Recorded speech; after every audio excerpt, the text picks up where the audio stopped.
ഒരുപാട് ചെറുപ്പക്കാരുണ്ട്, ആണും പെണ്ണുമായിട്ട്. ഇപ്പോൾ സ്ത്രീകൾക്ക് മാത്രമല്ല പുരുഷന്മാർക്കുമുണ്ട് ഈ പറയുന്ന പ്രതിസന്ധികളെന്ന് പറയുന്നത്. അപ്പോൾ അങ്ങനെ അതെങ്ങനെ നോക്കിക്കാണും? ഈ ഡ്രീംസുമായിട്ട് വരുന്നത് അത് പകുതിക്ക് വെച്ച് ഉപേക്ഷിച്ച് പോകാൻ ചാൻസ് ഉണ്ടോ? അതോ ഇങ്ങനൊരു ഹേമ കമ്മീഷൻ വന്നതുകൊണ്ട് കുറച്ചുകൂടെ ഒരു ഊർജ്ജമായിട്ട് അവർക്ക് പോകാനായിട്ട്? രണ്ട് പെർസ്പെക്റ്റീവിലും അതിനെ, രണ്ട് ഡയമെൻഷനിലും അതിനെ കാണാം. ഇപ്പോൾ ഒരുപാട് വിക്ടിം ആയിക്കൊണ്ടിരിക്കുന്ന ഒരു സെറ്റ് ഓഫ് ആൾക്കാർ ഉണ്ടെങ്കിൽ അവർക്ക് ഒരു സപ്പോർട്ട് സിസ്റ്റം തന്നെയാണ് ഇങ്ങനത്തെ പരിപാടി ഇനി നടക്കില്ല എന്ന് വ്യക്തമാകുന്ന ഒരവസ്ഥ.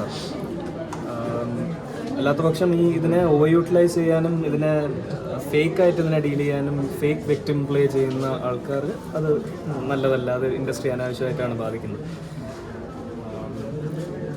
ഹൺഡ്രഡ്സ് ഓഫ് ക്രോസ് അല്ലെങ്കിൽ തൗസൻഡ്സ് ഓഫ് ക്രോസിൻ്റെ ഒരു സ്ഥാപനമാണ്. അപ്പോൾ ഒരു മേഖലയെ ചിലപ്പോൾ കയ്യിലുണ്ടാവുന്നയോ അല്ലെങ്കിൽ അതിൽ കുറച്ചുകൂടി കൂടുതൽ ആൾക്കാർ അവരുടെ ഒരു പ്രവൃത്തി കാരണം ഇത്രയും നല്ല ഇൻഡസ്ട്രിയെ മൊത്തത്തിൽ അങ്ങനെ അടച്ചാക്ഷേപിക്കാനായിട്ട് പാടില്ല എന്നും എനിക്കൊരു അഭിപ്രായമുണ്ട്.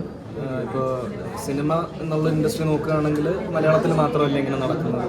ഇതിൻ്റെ 10 or 100 ഇരട്ടിയാണ് ബാക്കി ഇൻഡസ്ട്രീസിൽ നടക്കുന്നത്. നമുക്കറിയാനായിട്ട് സാധിക്കുന്നത്, നമുക്ക് കേൾക്കുന്നതൊക്കെ. പിന്നെ ഇനി സിനിമ മാത്രമല്ല മറ്റ് പല ഇൻഡസ്ട്രീസിലും ഇത് നടക്കുന്നതായിട്ട്. ഇപ്പോൾ ഞാനിവിടെ ഇന്ത്യയിൽ തന്നെ പഠിച്ച് എനിക്ക് പല സ്കൂൾസിലും കോളേജസിലും പല ഫ്രണ്ട്സ് ഉണ്ട്. അവരൊക്കെ പല ഇൻഡസ്ട്രീസിലാണ് വർക്ക് ചെയ്യുന്നത്. IT ആയാലും ബാങ്കിങ് ആയാലും അങ്ങനെ. അപ്പോൾ ഇവിടെ നിന്നൊക്കെ എനിക്ക് കൃത്യമായിട്ട് ആരൊക്കെ ഏതൊക്കെ രീതിയിലാണ് എങ്ങനെയൊക്കെയാണ് പെരുമാറുന്നത്. അതിൽ ചിലപ്പം ഡെലിഗേറ്റ്സും കാണും, ചിലപ്പോൾ ഡിപ്ലോമാറ്റിക് ഡെലിഗേറ്റ്സും ഒക്കെ അവരുടെ അടുത്ത് നിന്നൊക്കെ കിട്ടിയ ബാഡ് അനുഭവങ്ങളൊക്കെ എൻ്റെ സ്ത്രീ സുഹൃത്തുക്കൾ എൻ്റെ അടുത്ത് പറഞ്ഞിട്ടുണ്ട്. അപ്പോൾ ഇതൊക്കെ എല്ലായിടത്തും നടക്കുന്നത്. എന്താ മനുഷ്യൻ ഇങ്ങനെയെന്നൊക്കെ നമ്മൾ പലപ്പോഴും ആലോചിക്കും. പക്ഷേ നമ്മൾ ഈ ഷൂട്ട് ചെയ്യുന്ന നിങ്ങളും പറയുന്ന ഞാൻ എല്ലാവരും മനുഷ്യർ തന്നെ, എല്ലാവർക്കും ഫ്ലോസ് ഉണ്ടാവും. കഴിവതും നല്ല രീതിക്ക് എല്ലാവരും ജീവിക്കാനായിട്ട് നോക്കിയാൽ ഇങ്ങനത്തെ പ്രശ്നങ്ങൾ ഉണ്ടാവില്ല. കാരണം എപ്പോഴെങ്കിലും ഇങ്ങനത്തെ ഒരു ദുഷ്പ്രവണത വെളിയിൽ വരും.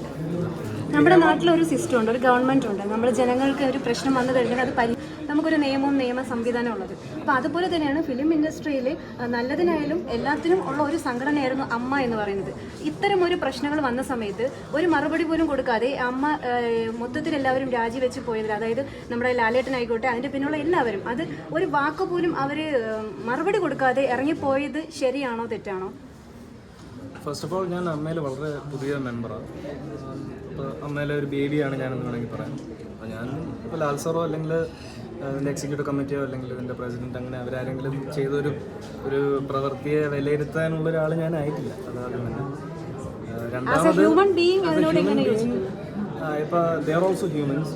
ഇപ്പോൾ അവർ ഹെഡ് ചെയ്യുന്ന ഒരു സ്ഥാപനത്തിലെ ആൾക്കാർക്ക് ഇങ്ങനൊരു മോശം അനുഭവം വന്നു എന്ന് അവർ സ്വയമേ അറിഞ്ഞപ്പോൾ അവർ ആ പൊസിഷനിലിരിക്കാൻ യോഗ്യരല്ല എന്ന് അവർ തന്നെ തീരുമാനിച്ചിട്ട് അവർ ഒഴിഞ്ഞതാണ്.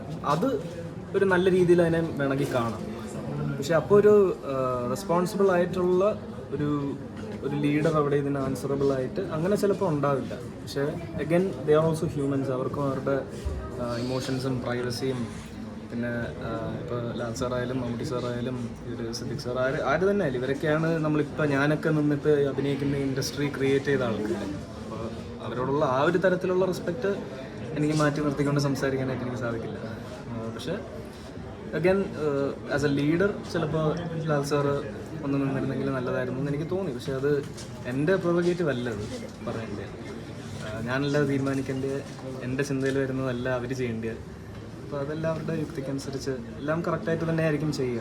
ലാസ്റ്റ് നിങ്ങൾക്ക് എല്ലാവർക്കും ക്ലോഷർ കിട്ടുമ്പോൾ അവരിപ്പോൾ രാജിവെച്ചത് ശരിയായിരുന്നു എന്ന് ചിലപ്പോൾ നിങ്ങൾക്ക് തോന്നാം.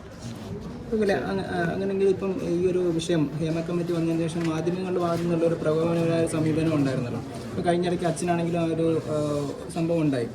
കഴിഞ്ഞ കുറേ നാളായിട്ട് അച്ഛന് ഇത് ചെയ്യാറുണ്ട്. ഓക്കെ, അതിന് എന്താ പറയാനുള്ളത്? നല്ല എന്തൊക്കെയോ ഒരു ഓളത്തിൽ ഇങ്ങനെ കുറേ കാര്യങ്ങൾ നടക്കുമായിരുന്നു ലോകത്തും. ഇവിടെ നമ്മളിങ്ങനെ ജീവിച്ചു പോകുന്നു, അത്രയൊക്കെ തന്നെ ഉള്ളൂ. അനാവശ്യമായിട്ടുള്ള കാര്യങ്ങൾ പറയുകയും അസഭ്യം പറയുകയൊക്കെ ചെയ്യുന്നവര് കായികപരമായിട്ട് നേരിടുമെന്നാണ് എൻ്റെ അഭിപ്രായം. ഈ കമന്റ്സിൻ്റെയൊക്കെ സ്ക്രീൻഷോട്ട് എടുത്തുകൊണ്ട് പോയി ഗൂഗിളിനെതിരെ പബ്ലിക് പോസ്റ്റ് ഏതാ ഞാൻ കമന്റ് ചെയ്യുന്നത്? അതൊന്നും പ്രശ്നമില്ല. അവരതിനേക്കാൾ അനാവശ്യം പറയുന്നുണ്ടോ ഞാൻ ഒരു കുറച്ചെങ്കിലും പറയുന്ന സമയം.